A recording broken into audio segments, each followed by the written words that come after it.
Good morning students. In today's video we are going to discuss how to draw a pie chart. कैसे pie chart या circle graph draw किया जाए available data के लिए। इसके लिए आज हम एक्सरसाइज 5.2 का क्वेश्चन नंबर 2 डिस्कस करने वाले हैं। इस क्वेश्चन नंबर 2 में हमें सीजन्स गिवन है और इन सीजन्स को लाइक करने वाले जो कैंडिडेट्स हैं वो गिवन है।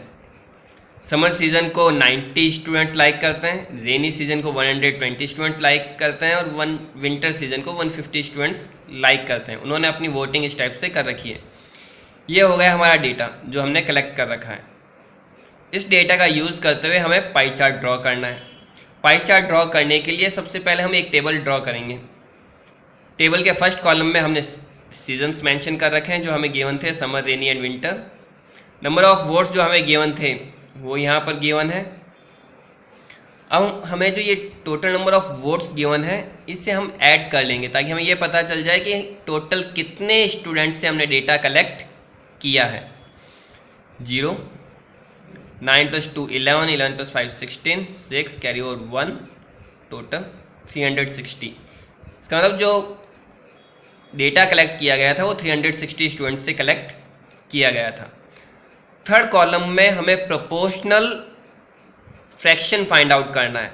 प्रोपोर्शनल फ्रैक्शन जो हमने अर्लियर वीडियो के अंदर पता किए थे कैसे फाइंड आउट किए जाते हैं, ये हेल्प करेगा हमें सेक्टर एंगल फाइंड आउट करने के लिए।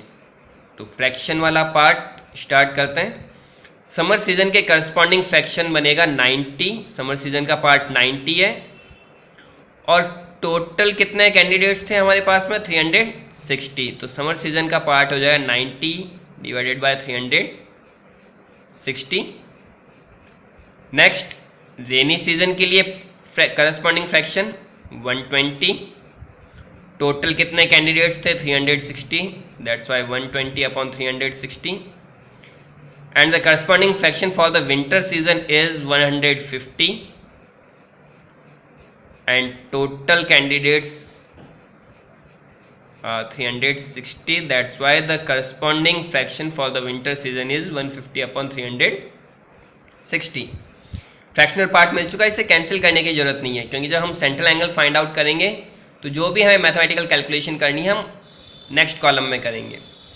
सेंट्रल एंगल कैलकुलेट करना है समर सीजन के लिए। ये सेंट्रल एंगल हमारी हेल्प करेगा सेक्टर एंगल फाइंड आउट करने के लिए, क्योंकि ये जो सेंट्रल एंगल होता है इसी को हम सेक्टर एंगल कहते हैं और सेक्टर एंगल मिलने के बाद में हम आसानी से पाई चार्ट ड्रॉ कर पाएंगे।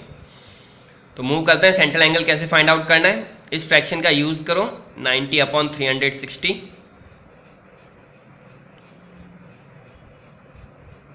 Multiply, all we know that the centre angle for the pie chart is 360।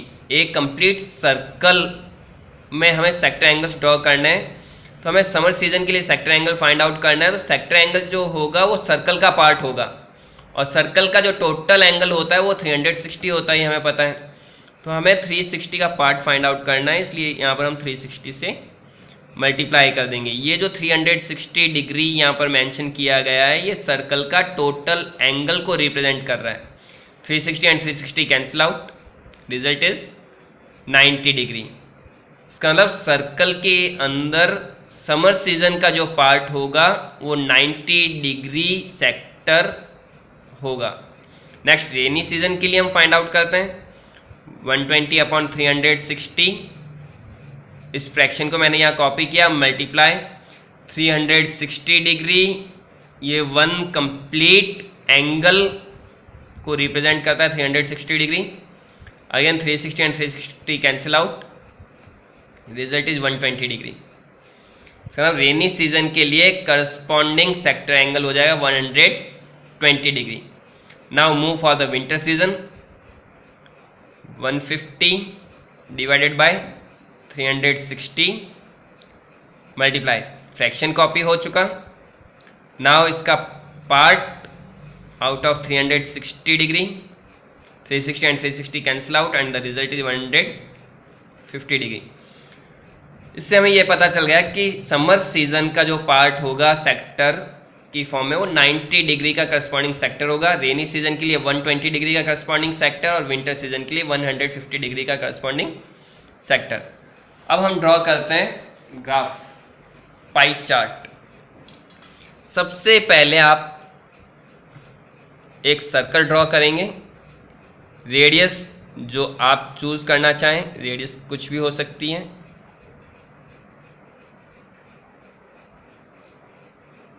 Circle complete हो चुका। कहीं पे भी आप एक रेडियस ड्रॉ कर लीजिए, कहीं पे भी जहां आपको इजी या कंफर्टेबल हो। रेडियस हो चुका। अब सबसे पहले हम समर सीजन को प्लॉट करेंगे और समर सीजन के लिए सेक्टर एंगल कितना है, 90 डिग्री। तो हम यहाँ पर 90 डिग्री का एंगल ड्रॉ करेंगे। और अब पाई चार्ट में एंगल्स ड्रॉ करने के लिए हम यूज़ करेंगे प्रोटेक्टर।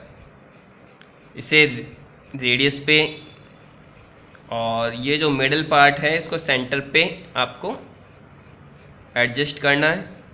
एडजस्ट हो चुका। फर्स्ट 90 डिग्री, ये मिल चुका 90 डिग्री, डॉट हो चुका। और इसके करस्पॉन्डिंग हम सेक्टर प्लॉट कर देंगे। ये एंगल हो चुका 90 डिग्री। और सर्कल में जो ये 90 डिग्री मिला है आपको, ये जो पोर्शन जो मैं यहाँ शेड कर रहा हूँ, इस कंप्लीट सर्कल का सेक्टर एंगल या सेक्टर का पार्ट जो हमने 90 डिग्री फाइंड आउट किया, ये रिप्रेजेंट कर रहा है समर सीजन को। समर। नेक्स्ट, रेनी सीजन के लिए करस्पॉन्डिंग सेक्टर एंगल 120 डिग्री। अब 120 डिग्री के लिए ये जहाँ पे समर सीजन का पोर्शन पार्ट कंप्लीट हो रहा है, वहाँ से हमें एंगल 120 डिग्री का ड्रॉ करना है। मीन्स समर सीजन का जहाँ पार्ट इस रे पे कंप्लीट हो रहा है, इस लाइन सेगमेंट पे कंप्लीट हो रहा है, इस पे हम प्रोटेक्टर को एडजस्ट करेंगे। अगेन ये पार्ट सेंटर पे होगा। और ये जो 0 डिग्री की लाइन मिल रही है आपको, ये 0 डिग्री की लाइन जहाँ समर का पार्ट कंप्लीट हो रहा है, वहाँ पे आपको पुट करना है। हो चुका। अब हमें 120 डिग्री ड्रॉ करना है। 0, 10, 20, 30, 40, 50, 60, 70, 80, 110 एंड 120। ये करस्पॉन्डिंग लाइन 120 डिग्री के लिए, इसे हम ज्वाइन कर देंगे।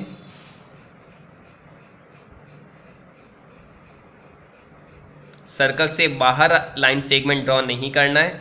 कंप्लीट हो चुका। ये angle 120 degree.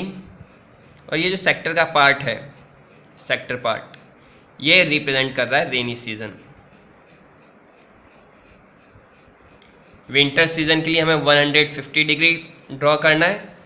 Remaining portion automatic 150 degree हो जाएगा। इसे ड्रॉ करने की आपको ज़रूरत नहीं है। विंटर। इस टाइप से हम किसी भी डेटा के लिए पाई चार्ट आसानी से ड्रॉ कर सकते हैं। पहले सेंट्रल एंगल फाइंड आउट कर लीजिए और उसके बाद में आसानी से उसके करस्पॉन्डिंग सेक्टर्स ड्रॉ कर दीजिए। Sector means part of a circle. जैसे पिज़्ज़ा का जो पार्ट होता है उसी को हम सेक्टर कहते हैं। ये जो पोर्शन है यहाँ से यहाँ तक, ये सेक्टर होता है। और यहाँ पे जो हमने एंगल ड्रॉ किया है इसे कहते हैं सेक्टर एंगल। और पाई चार्ट के लिए इसे कहा जाता है central angle. Thank you and have a nice day.